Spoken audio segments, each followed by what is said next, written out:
Hello guys, welcome back to another exciting episode of Fire Emblem 7. It has been a very long time. Also, this is... what is it called? Post? Yeah, this is post recorded, so... I don't know, for some reason this chapter was giving me a lot of issues, so I just decided to do something a little different. But after we secured the trip to the Dread Isle from our boy Fargus, we found Ninian for some reason. So we picked her up all the way. She now has amnesia. That's cool. And now we are treated to Nurgle talking to Marcus Frey, which is Eliwood's dad. You know, it's the whole reason we're here. And here comes, you know, Marquis of Laos. He's saying, we don't have either of the children. How are we supposed to use the power of the Dragon Gate? And you know what? Eliwood's dad is saying, you know you're just going to destroy the world, right? He goes, you're funny, bro. We got Nurgle. We got nothing to fear. Nothing to fear at all. And, you know, he's been going a little crazy ever since, you know, he abandoned his son to die. I mean, he assumed his son was dead, but it's okay. What's 16 years? I can have another one. And now Nurgle's talking about how he wanted to start a war in Lycia to get a lot of force. Whatever that means. And he's gonna... I don't really know what they are yet. I know what morphs are, but I don't think they've explained that in the context of the story. But we have Limstella. She's gonna go to Sonia. And she's gonna get the king to do something. And we have Ephidel here taking Marquis. No. Oh, he took Darren to stop us. And now Nurgle's talking about how Eliwood is here. And you know, that's not good. And he's also gonna talk about how Ninian is here too. He worked so hard to get that girl free, and she came right back. Isn't that that's just the funniest thing? He worked so hard just to fail. And now Nurgle's talking about how it's gonna go down. He worked so hard for nothing.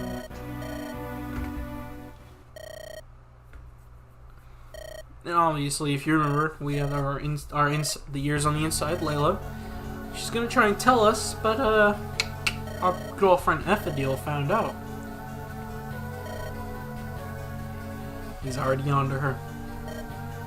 She was working really good too, so you know he pains him to do this, and he's gonna sick our board for him. Oh, one hit crit KO. You hate to see it.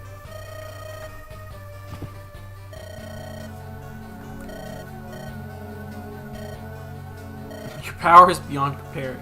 You crit the thief. I don't know what he was going on about right there, but it's okay. And now we're, you know, as all that was happening, all that happened before we got here. So now we're gonna start walking through the woods.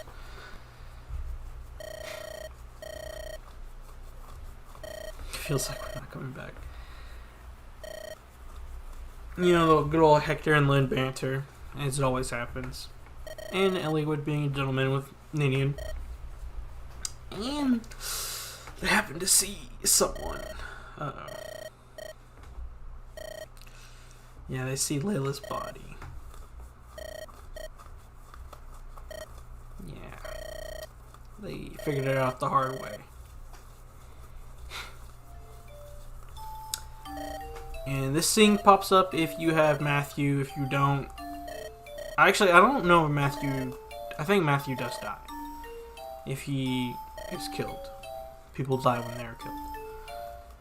And he was talking about how he was regretful that he didn't tell her to quit earlier. And now he's going to bury her on the Dread Isle. Lynn wants to go with him to help, but There's nothing else they can do for him. And that's another thing.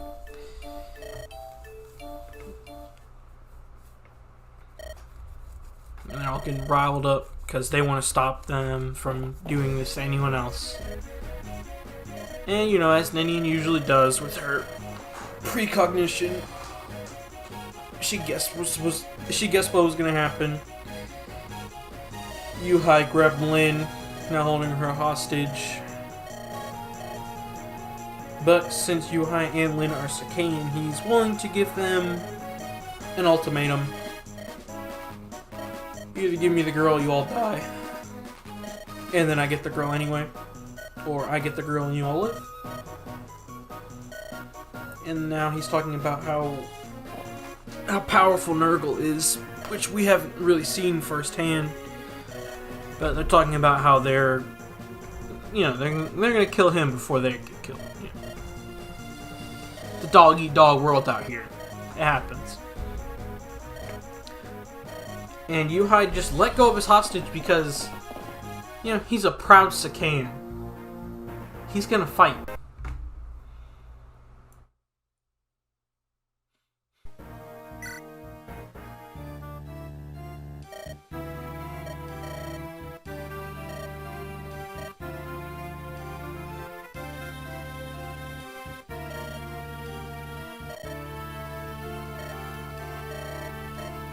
And this is Matthew.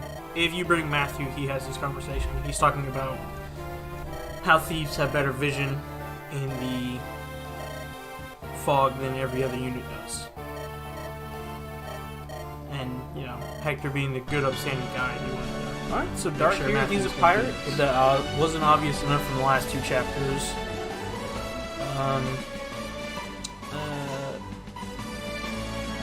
The conversation at the beginning is Rebecca asking if her and Dart look alike is because Dart could be her long-lost brother. Who knows, really? I mean, it's pretty much 100% implied in their support since you see they have one. This is double fire. That's actually really good. I think it's attack. I think it's full attack, full hit, full crit. If I'm not wrong, I could be wrong. Dart, just like every other party, he's got a lot of HP, a lot of strength, and he's got a good amount of speed too. So it just doesn't help him on this map that they give him a steel axe and a hand axe, both which slow him down tremendously. Hand axe by 2, so he's got 6 speed with that. And the steel axe, I think, brings him down all the way to 5, which gets him doubled by most of the enemies on this map. And 6 defense isn't a lot, but he does have 34 HP, so that kind of makes up for it. When Dart promotes, he does have the most expensive promotion item in the game. So if you're going for rank, that's something to look out for. But it does give him 4 HP, so it's a little extra bulk. It gives him 1 strength, skill, and speed. He doesn't need that much strength since axes are the strongest weapon in the game, but skill and speed are definitely useful because that helps with accuracy, double more, crit more. Since he actually does get a 30, not, so I think it's a 15% crit bonus when he promotes, which is really good. It also lets him water walk and mountain and climb on mountains a lot better. You'll almost never see luck or defense, so they gave him 3 more cons, so he's no longer going to get weighed down by hand axes. And I think he also does not get weighed down by killer axes either, which is probably what you want to give him the most, other than the brain axe.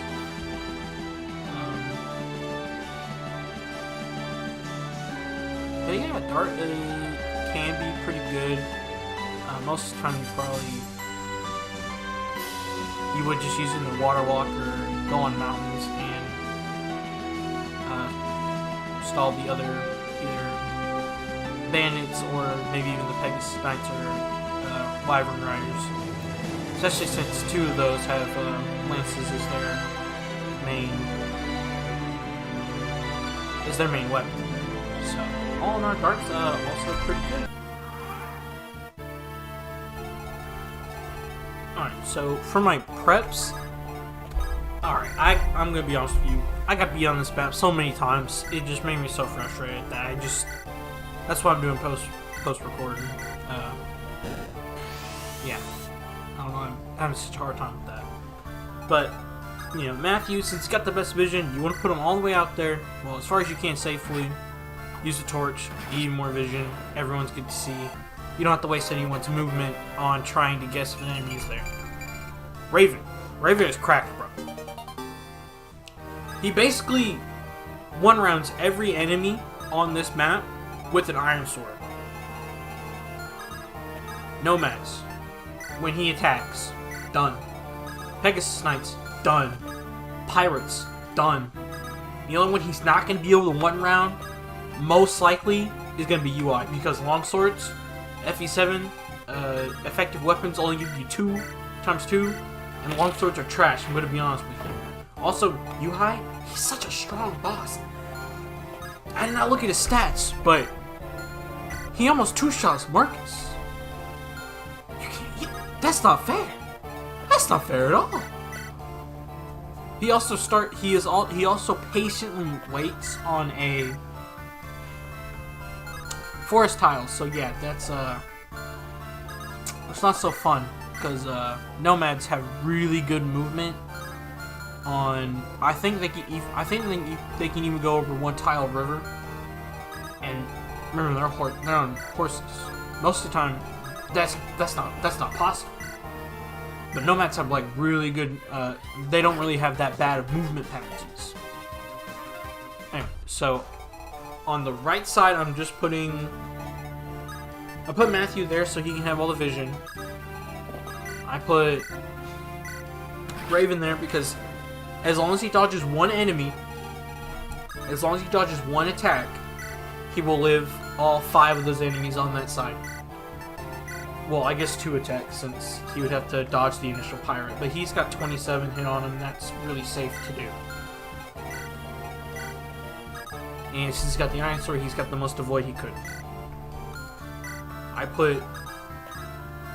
gave Rebecca the short bow because I forgot that in this hack, for some reason, because this is the most unique thing to do, original thing ever, in every hack that has a short bow, they just make it 1 to 2 range. So I put Rebecca with 1 to 2 range on that side too. And I put Lynn over there because, you know, the Monicani is still effective against cavalry, which nomads are counted as, so it's pretty good. So I put Lynn over there. Also, goated Rebecca level, I'm gonna be honest with you, it's really good. I didn't know what to do with Canas. I originally had him fielded, but I put Oswin there instead. You just can't beat 15 defense. And against like that island, basically is gonna have like 6 or 7 enemies on it here in a moment. Most of the time the Pegasus Knights went for my bow unit, so I don't. But every other time I did it before this, they also just went for Raven. I mean, they're coded to attack a person with no 1 to 2 range if they can, because, you know, no damage equals no damage. And I put Lowen and Marcus on the forts because I think they were the only, unless you put a unit where Hector was, I think, well, Hector and where Lowen was originally, those were the only units that can get on there. Because I didn't know forts had movement penalties, so, you know. But now you do. And yes, I did take a gamble here. I'll say I'm deciding. Oh, I did the failed recording? Oh, I kept all failed recording. Okay, never mind. But, what I said, I basically just replayed through that, like, a little bit until I got back up.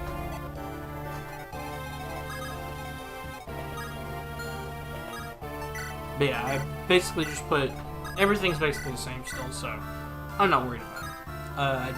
I'll get better at editing eventually. And that's always the hope, goal, and dream, you know.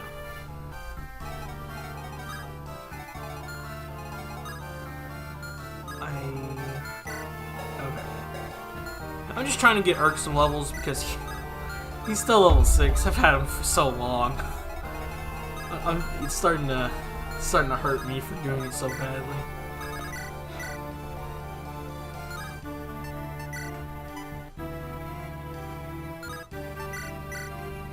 Also, since Dart really doesn't have that much skill, it is hard for him to hit enemies. That guy had a sword, which I mean makes it extremely hard because I think if you have weapon triangle, it's -1 attack and like -20 hit and avoid, which wow. Okay, this is an interesting thing you'll almost never see Lynn do, setting up kills.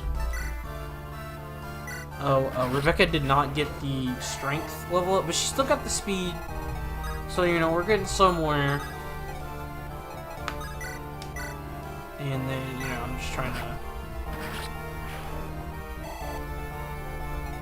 mop up all the enemies, make sure everyone's gonna be okay.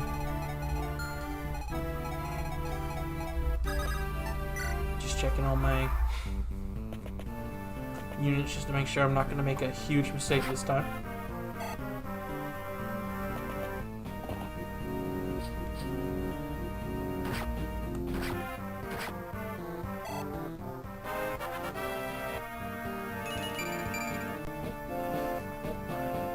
Not the best of luck, but he did get defense.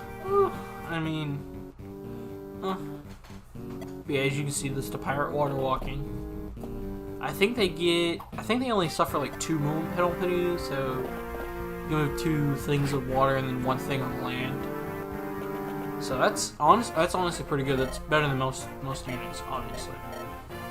And here we come in a green unit. She's a Pegasus Knight at Villia, and also she comes in and steals the XP. Most of the time she's just 100% suicidal, so she'll 100% go for that pirate that takes her 2 turns to kill. Also, that's me starting Dart's stats because I forgot to do it at the start of the thing. But it does have B axes, which is really good. I think that's Brave Axe.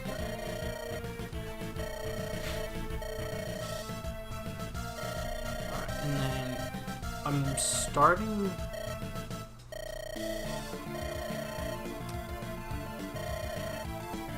to think we're gonna have another fail attempt here.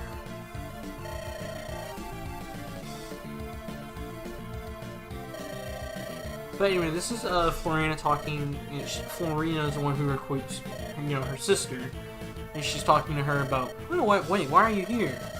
Well, she was a mercenary, someone recruited her to spy, and it turned out pretty badly. So she was the only survivor left, and the whole reason her hair is suicidal is because she has survivor skills. So she was gonna go for the first thing she sees, and whether she lived or died, she got something done. But yeah, I think we're gonna have another failed attempt here pretty soon. But that's me showing the stats. She's got Sea Lances, really good.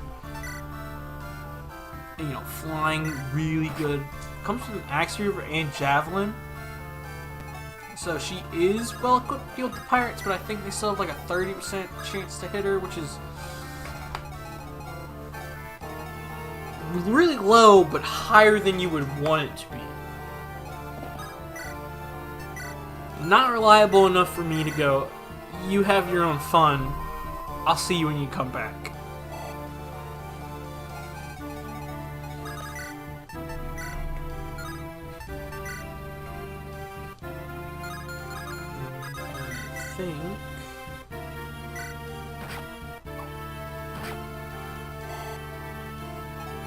I think I should go ahead and speed some of this up.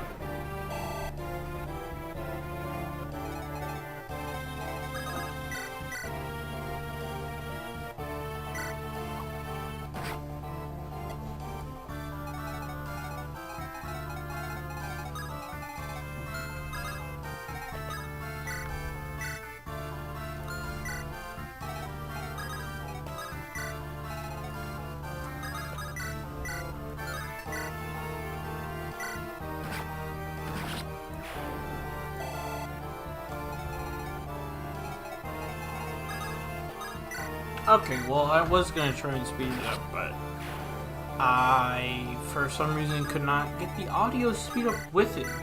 So, for now, we'll just watch the event go out. But, alright, so I got everyone ready to go back to the left side to go down the middle, mostly because there's not a whole lot else for them to do.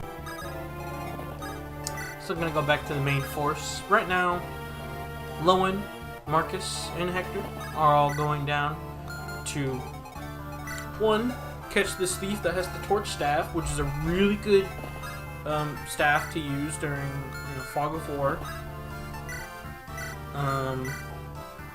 Yeah, this is what I was talking about. This is gonna be the failed one.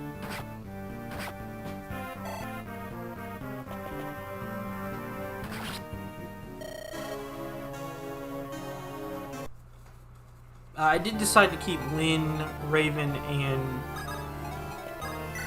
Rebecca on that side to kind of like meet in the... Everyone's going to try and meet at the bottom where UI is.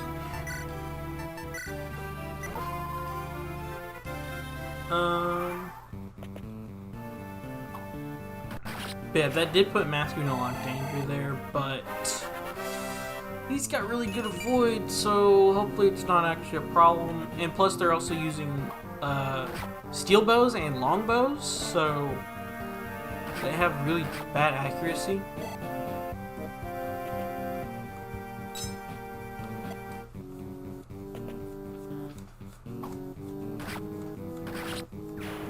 So, yeah, Lane got a really good level up. Strength and speed, that's what we like to see. As Lightning Tome will never use.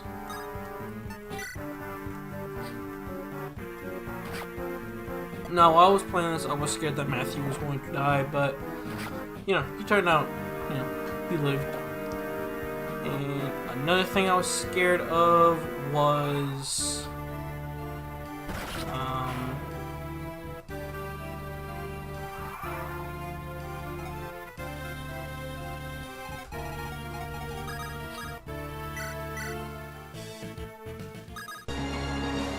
alright, so here we have Flora. She is the sister of Florina, if that wasn't obvious enough from the recruitment conversation.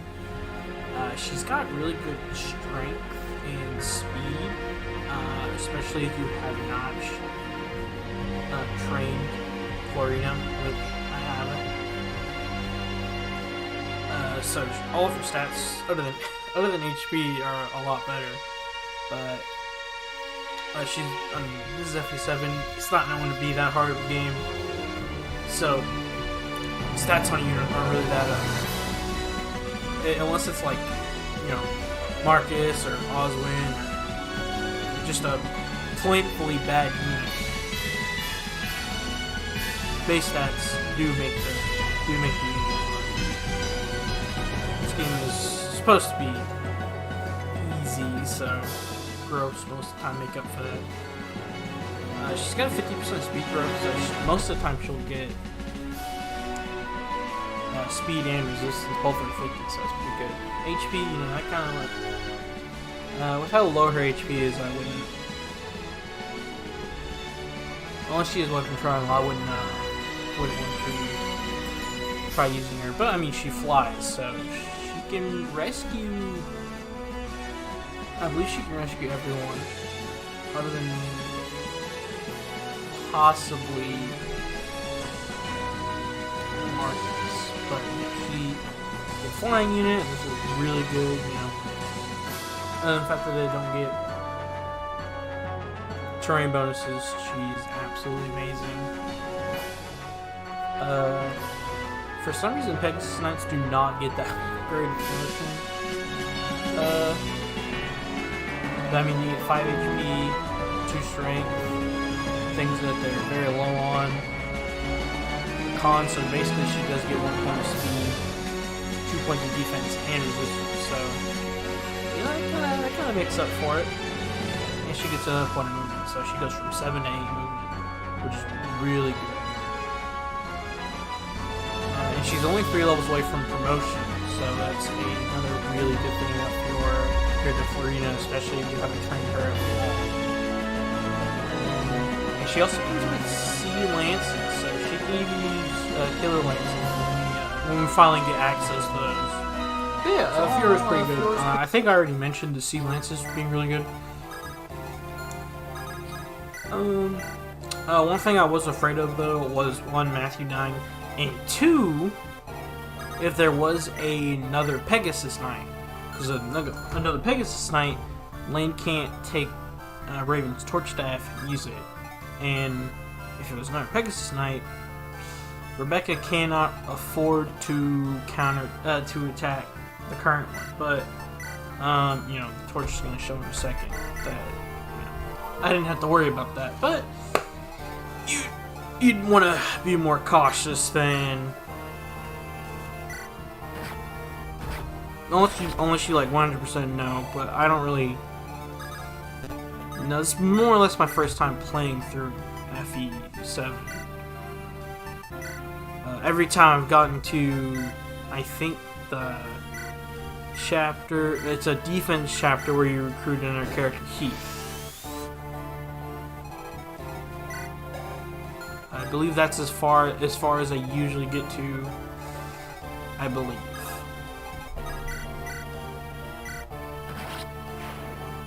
Oh, and this time, Urk gets a better level up. Speed, defense, and skill. That's what I like to see.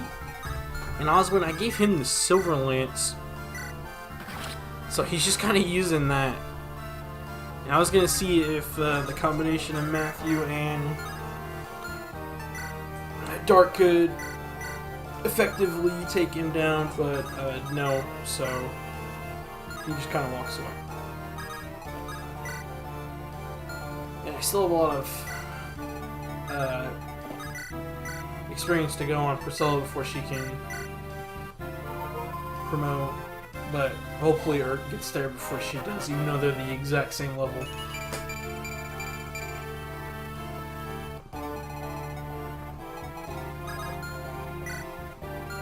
And right now I'm just checking in to see if any of them had a torch that I could use, so, but they didn't, so I just decided to go for it, put them on forest tiles just in case, because I didn't want to give the forest tiles to nomads because they're extremely dodgy,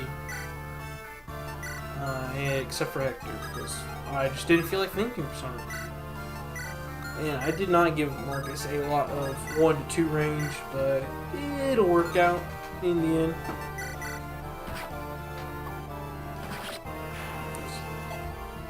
Yeah, he's got a short bow, so he's got 1 to 2 range, but short bows aren't really that strong, so anyone he actually goes after won't actually take that much damage.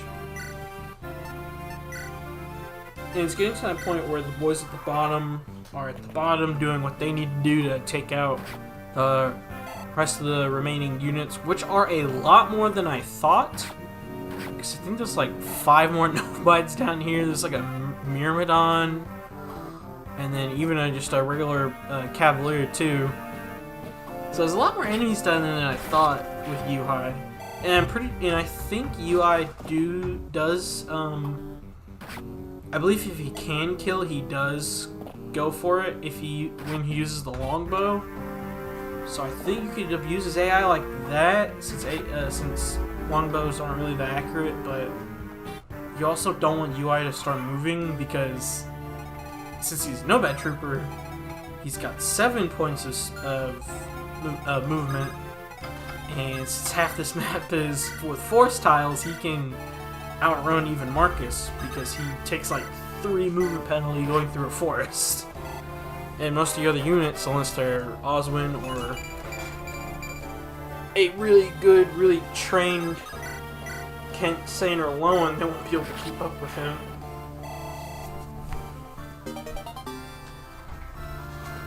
But there's not really a whole lot for everyone else to do, so they're kind of just waiting up there for me to beat the boss.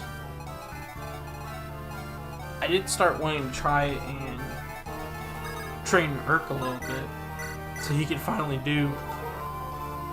put in the work. So I'm using Fiora to weaken the pirates, and then Urk finishes them off.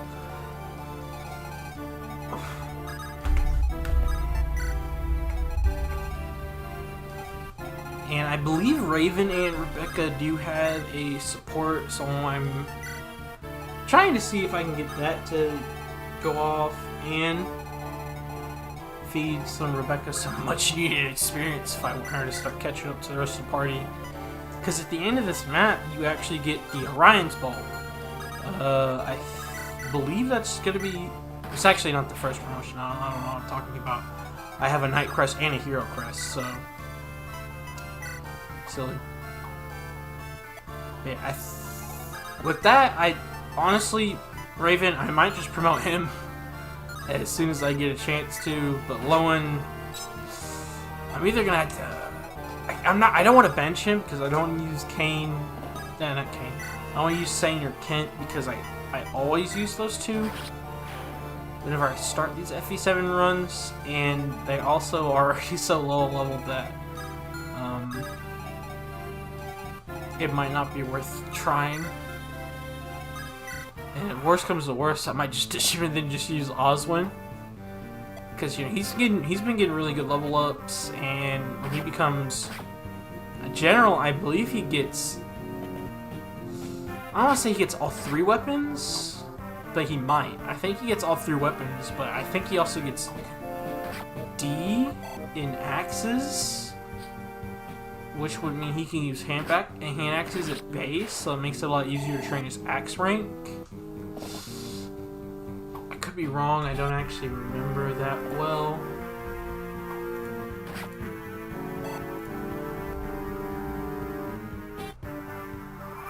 Let me check real quick, just to be sure. Because right now what's happening on screen isn't a whole lot. Make sure when you try to edit and record that you actually do it. You want to do more research about it than just doing what I did and trying to do it as you go. So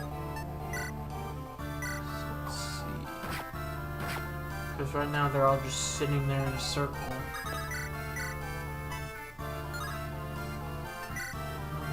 Still looking for... There you go. There's Oswald. Oh, I did not check to see if he got weapon ranks. Whoops. I believe he does, though. And if he doesn't get D, he at least gets E, which, I mean, isn't worse, because, I mean, if you have lances and axes, you basically have control of the weapon triangle.